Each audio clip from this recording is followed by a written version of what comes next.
ચંપાબેન, ખોલવાની જરૂર નથી, નામ જોઈએ. સોનલબેન ઉનડકટ, પણ એ નથી, મને લાગે એના સાસુ છે ચંપાબેન. અમારા ચંપાબેને પણ ઘરમાં એવું વૃક્ષ વાવ્યું છે કે ભક્તિના ડાળીઓ એટલી બધી ફૂટી અને સુંદરતાથી સેવા વહુઓ અને દીકરાઓ કરે છે, જેનો મને ખૂબ ગર્વ છે. કુસુમબેન રહી ગયું છે પેલા બેનને, હા રૂપાબેન. કુસુમબેન, જેમ કીધું કે કુસુમ નામ છે એવું કુસુમ નામ સાર્થક કર્યું છે. ફૂલની એટલી સુંદર સેવા પહોંચે છે.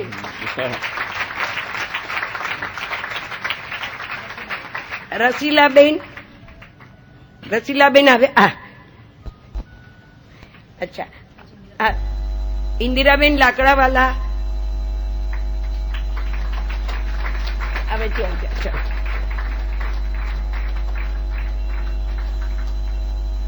વર્ષાબેન, વર્ષા અશોક શાહ આવી છે. હા,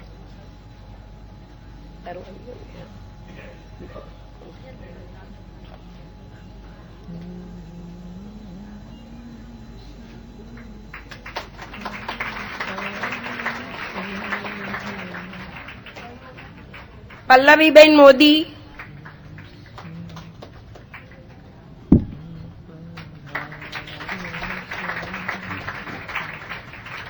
ઉર્મિલાબેન વોરા, જેમને ખૂબ કીર્તન સેવા આપી છે અને અડધો કલાક બધાને બાંધી રાખતા હતા, કીર્તનમાં એવા તલ્લીન કરી દેતા હતા કે અહીંયા ભગવતમય વાતાવરણ બની જતું હતું.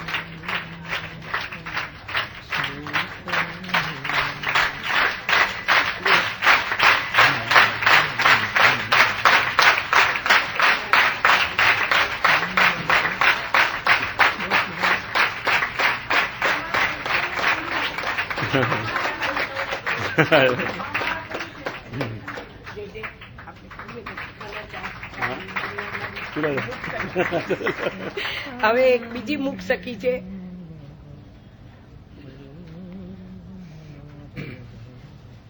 રાગીણીબેન શેઠ.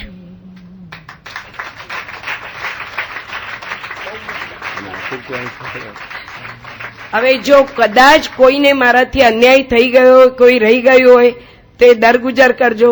મારા જે ખ્યાલમાં આવ્યું એટલાની સેવા, અને એને માટે મેં આ થોડું ઘણું, બસ આ તો મારું ભાવનાનું પ્રતીક છે કે જે ટેલ કરવા તત્પર રહ્યા છે એને કંઈક ફૂલ નહીં તો ફૂલની પાકડી અને સદાય યાદગીરી રહે એને પ્રતીકે આપ્યું છે. બાકી કોઈની બી સેવામાં હું એનો બિરદાવમાં રહી ગયો તો મને દરગુજર કરજો, અને એને માટે કોઈના મનમાં દોષ ન રહી જાય. અને બીજું મેં કહ્યું એ અમારા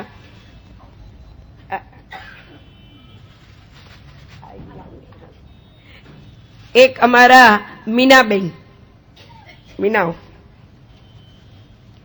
એને જે શુભ શરૂઆત કરી છે. હા,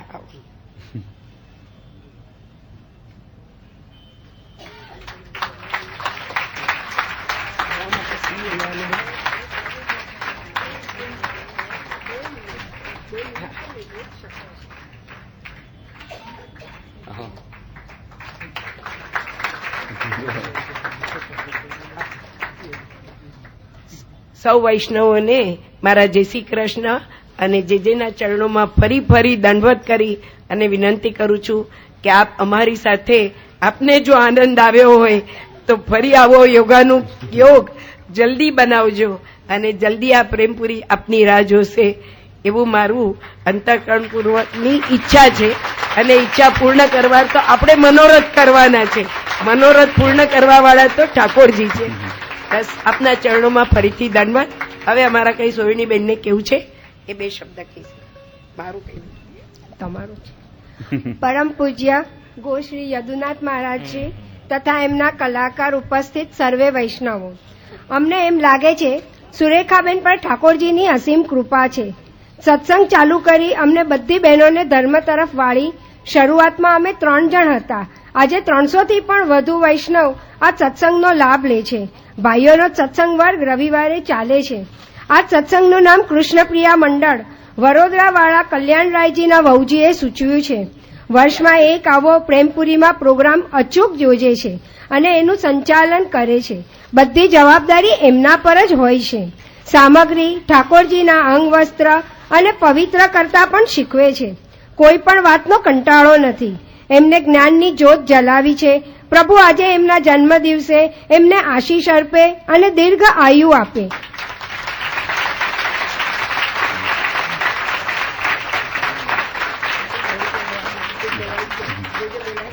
એ બધું ખૂબ પ્રેમથી કરે છે અને એમના ઘરનાનો પણ ખૂબ જ સાથ અને સહકાર છે.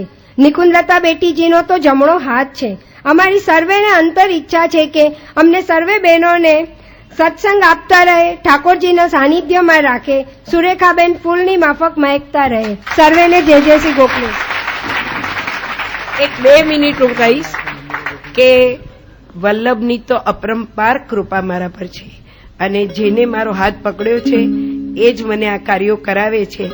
પણ એ સાથે લૌકિકમાં જે મારા પરિવારજનો, મારા પતિનો તો જેટલો માનું એટલો આભાર ઓછો છે કે એમને કોઈ દિવસ જ્યારે પણ હોય, ભલે પ્રત્યક્ષ ન દેખાય પણ પરોક્ષમાં એટલો બધો સાથ છે કે આ કોઈ પણ કાર્ય હું કરી શકું છું તો એમના લાગણીથી અને એમના પ્રેમને લીધે કરી શકું છું.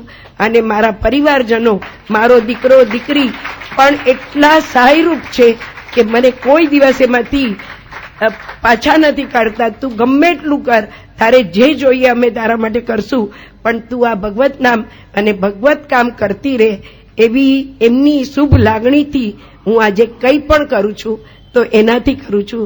માટે ખરો યશ એ લોકોને આપું છું કે જેઓ અહીંયા તો નથી પણ એમની લાગણીઓ મારી સાથે છે, એમનો પ્રેમ છે અને એમના ભાવથી જ આ મારું સિંચન જે થયું છે એ ખરેખર મારા પતિની લાગણીથી, પ્રેમથી અને એમના ભાવથી આ થયું છે. તો એમને જેટલા મારા વંદન કરું એટલા ઓછા છે અને એમના થકી હું છું આજે.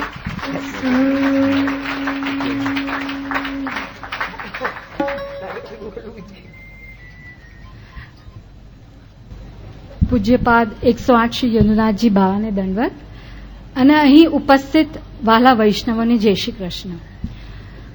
પ્રેમપુરી આશ્રમમાં આપશ્રીએ જે યુગલ ગીતનું રસપાન કરાવ્યું તેનાથી અમે સૌ ભાવથી ભીંજાયા અને આ વર્ષા ઋતુમાં અંદરથી કોરા નથી રહ્યા. આપે કહ્યું એમ ભગવત સત્સંગથી અસંતુષ્ટિનો અને અતૃપ્તિનો દોષ અમને સૌને લાગી ગયો છે. અમારામાંથી કોઈ હંસ જેવા, કોઈ ચાતક જેવા, કોઈ મીન જેવા તો કોઈ શુક જેવા શ્રોતા તો બન્યા જ હશે.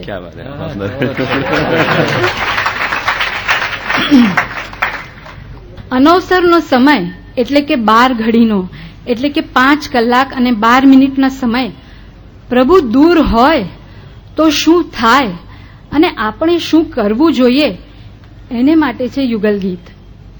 આ અનવસરના સમયમાં ગોપીઓ સિદ્ધા થઈ છે. આપે કહ્યું એમ યુગલ ગીતમાં 12 મહિના અને 1 અધિક માસમાં યુગલ ગીતનું સ્મરણ કરીએ.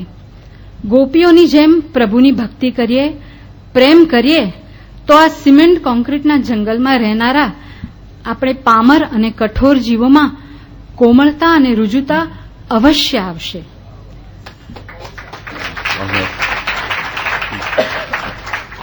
યુગલ ગીતનું રસપાન કર્યા પછી ઋતુ અમને આકરી કે ભારજનક નથી લાગતી, કારણ કે આપે અમને બતાવી દીધું છે અને સમજાવી પણ દીધું છે કે ઋતુઓનું સ્થાન તો પ્રભુમાં જ છે.